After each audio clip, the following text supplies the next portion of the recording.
मुखिया जी की छोटी पतोहू। 70 साल के मुखिया जी दिलफेक इंसान थे। वे अपने कुएं पर पानी भरने आई औरतों को खूब ताड़ते थे। निचली जाति की रामकली पर तो वे फिदा थे। एक दिन रामकली के पति रामलाल को पुलिस पकड़ कर ले गई।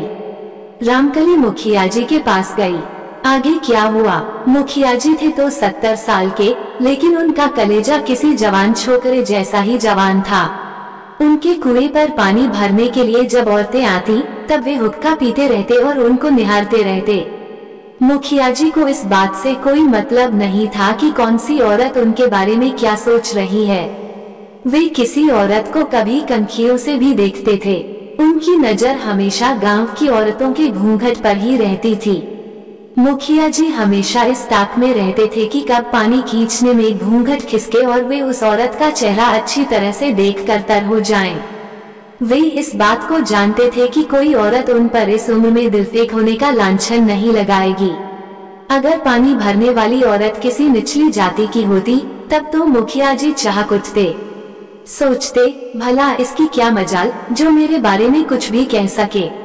अगर उस समय कुएं पर कोई और नहीं होता, तब वे तुरंत उस औरत के साथ बाल्टी की रस्सी खींचना शुरू कर देते। वे बोलते, अरे रामलाल की बहुरिया, तू इतनी बड़ी बाल्टी नहीं खींच सकती। रामलाल से कहकर छोटी बाल्टी मंगवा लेना। लेकिन वह क्यों लाएगा? वह तो अभी तक सो रहा होगा। तब रामलाल की बहुरिया रामकली लाज के मारे सिकुड़ जाती थी, लेकिन वह रस्सी छोड़ भी नहीं सकती थी, क्योंकि मुखिया जी रस्सी को इसलिए नहीं पकड़ते थे कि वह उस रस्सी को छोड़ दे, वरना बाल्टी कुएं में गिरने का डर था। रामकली लजाकर उस कुएं से पानी भर ले जाती, फिर सोचती कि अब यहाँ से पानी नहीं ले जाएगी, लेकिन बेचारी करती भी क्या? लाचार थी। उस गांव में दूसरा कुआं ऐसा नहीं था जिसका पानी मीठा हो। मुखिया जी रोज रामकली की बात जोहते। रामकली सुबह सवेरे जल्दी आकर पहले पानी भर लाती, फिर झाड़ू बुहारी करती और तब पति को जगाती। रामकली सोचती कि सवेरे सवेरे कुएं पर मुखिया जी आ जाते हैं, इसलिए घर की झाड़ू बुहारी बाद में कर लिया करेगी, पानी पहले लेती आएगी।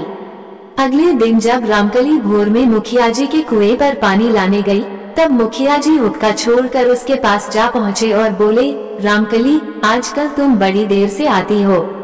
रामलाल तुमको देर तक नहीं छोड़ता है क्या? और फिर उन्होंने उसका हाथ पकड़ लिया। रामकली लजा गई। वह धीरे से बोली, बाबाजी, यह क्या कर रहे हो? कुछ तो शर्म लिहाज करो। फिर भी मुखिया जी नहीं हटे। वे किसी बेहया की तरह बोले, रामकली, तेरा दुख मुझसे अब नहीं देखा जाता है। तू इतनी ज्यादा मेहनत करती है, जबकि रामलाल घर में पड़ा रहता है। तकरीबन 35 साल पहले मुखिया जी की घरवाली 3 बेटों को छोड़कर चल बसी थी। उसके बाद मुखिया जी ने किसी तरह जवानी काट दी। 2 बेटों को पुलिस महकमे में जुगाड़ लगाकर भर्ती करा दिया। एक बेटा शहर का कोतवाल बन गया था, जबकि दूसरा छोटा बेटा थानेदार था और तीसरा बेटा गांव में खेती बाड़ी करता था। एक दिन मुखिया जी रामकली से बोले, कोतवाल की अम्मा से तेरा चेहरा पूरी तरह मिलता है। तेरी ही उम्र में तो वह चली गई थी। जब मैं तुझे देखता हूँ, तब मुझे कोतवाल की अम्मा याद आ जाती है। सच्चाई ये थी कि कोतवाल की अम्मा काले रंग की थी।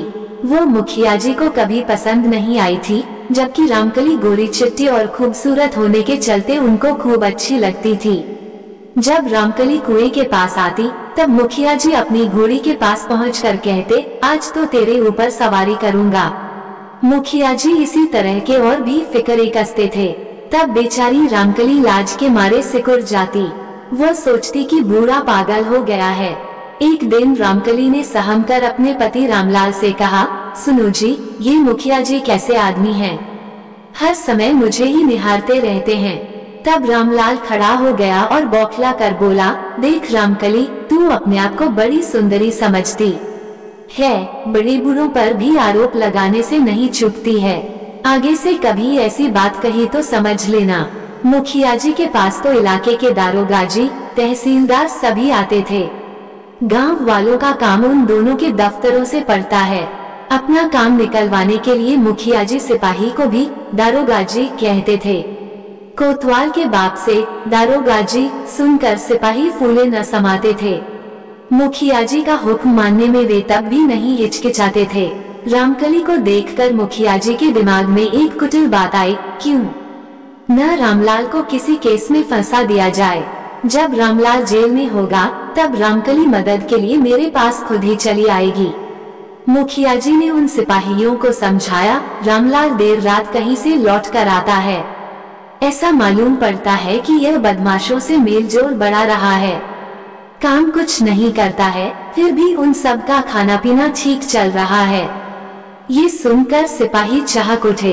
उन्होंने सोचा कि मुखिया जी कोतवाल साहब से इनाम दिलवाएंगे। अगर मौका लग गया तो तरक्की दिलवाकर हवलदार भी बनवा देंगे। अंधियारी रात में चौपाल से लौटते समय रामलाल को पकड़कर सिपाही थाने ले गए। सुबह सारी बात मालूम होने पर रामकली मुखिया जी के पास आए और पूरी बात बताई। तब अनजान बने मुखिया जी ने गौर से सारी बातें सुनी। वे बोले, ठीक है, आज मैं बड़े दारोगाजी के पास जाऊंगा। तू 2 घंटे बाद कुछ खर्चे पानी के लिए रुपए लेती आना। 2 घंटे बाद रामकली 300 रुपए लेकर मुखिया जी के पास आई। तब वे बोले, आजकल 300 रुपए को कौन पूछता है, कम से कम 1000 रुपए तो चाहिए। थोड़ी देर रुकने के बाद मुखिया जी बोले, कोई बात नहीं, एक बात सुन। और फिर घर की दीवार की ओट में मुखिया जी ने रामकली का हाथ पकड़ लिया और बोले, तू बिल्कुल कोतवाल की अम्मा जैसी लगती है। उसी समय मुखिया जी की पतोहू दूध का गिलास लेकर उनकी तरफ धीरे से आए। अपने बूढ़े ससुर को जवान रामकली का हाथ पकड़े देखकर वह हैरान रह गई। उसके हाथ से दूध का गिलास छूट गया। रामकली की आंखों से टप टप आंसू गिरने लगे। मुखिया जी ने पलटा खाया और बोले, मेरे छोटे बेटे की तो 4 बेटियां ही हैं, उसका भी तो खानदान चलाना है। मैं तो अपने बेटे का दूसरा ब्याह करूंगा। रामकली, मुखिया जी बोले, तू बिल्कुल चिंता मत कर, तेरा रामलाल आएगा और आज ही आएगा, चाहे 1000 रुपए मुझे ही क्यों न देने पड़े। मेरे रहते पुलिस की क्या मजाल जो रामलाल को पकड़ कर ले जाए। मैं तो तुझे देख रहा था, तू तो इस गांव की लाज है। कुछ घंटे बाद मुखिया जी रामलाल को छुड़ा लाए। रामलाल और रामकली दोनों मुखिया जी के सामने सिर झुकाकर खड़े थे। वे एहसानों तले दबे थे।